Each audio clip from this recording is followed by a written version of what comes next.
and I'm honored by it. Yes, Jim Acosta.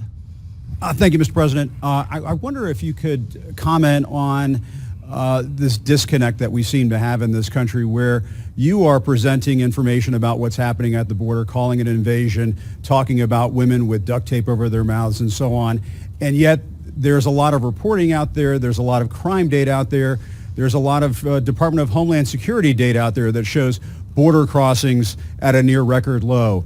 That shows undocumented immigrants committing crime at lower levels. That shows undocumented criminals or undocumented immigrants committing crime at lower levels than native-born Americans. What do you say to you don't really believe that stat? Do you really believe that? What do you? Well, take a look at our federal prisons. I believe in facts and statistics and data. Okay, any more quick? Let's go. Let me just ask you this: what do you say to your critics who say that you are creating a national emergency, that you're concocting a national emergency here in order to get your wall because you couldn't get it through other ways? What do you think? Do you think I'm creating something? Ask these incredible women who lost their daughters and their sons. Okay? Because your question is a very political question, because you have an agenda. You're CNN. You're fake news. You have an agenda. The numbers that you gave are wrong. Take a look at our federal prison population. See how many of them, percentage-wise, are illegal aliens. Just see. Go ahead and see. It's a fake question. Yes, go ahead. Can I ask a follow-up? Thank you, Mr. President. Just to follow up on that, unifying crime reporting statistics, numbers from your own Border Patrol, numbers from this government show that the amount of illegal immigrants are down. There is not violence on the border.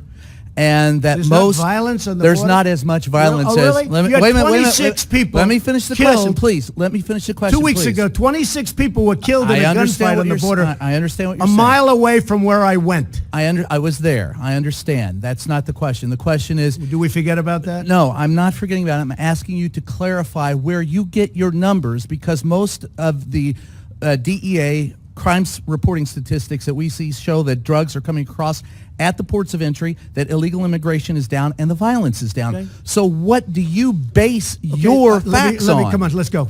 Secondly... no, you get one. You get one. Well, the second Just question sit down. is... Wait, sit down. Sit down. Could you please answer? Sit down. You get one question. I get my numbers from a lot of sources, like Homeland Security, primarily. And the numbers that I have from Homeland Security are a disaster. And you know what else is a disaster? The numbers that come out of Homeland Security, Kirsten, for the cost that we spend and the money that we lose because of illegal immigration. Billions and billions of dollars a month. Billions and billions of dollars, and it's unnecessary. So your own government stats are wrong, are you saying? No, I use many stats. Could you share those stats with us? Let me tell you, you have stats that are far worse than the ones that I use. But I use many stats, but I also use Homeland Security. All right, next question. Wait a minute, just a quick follow-up. Go, please.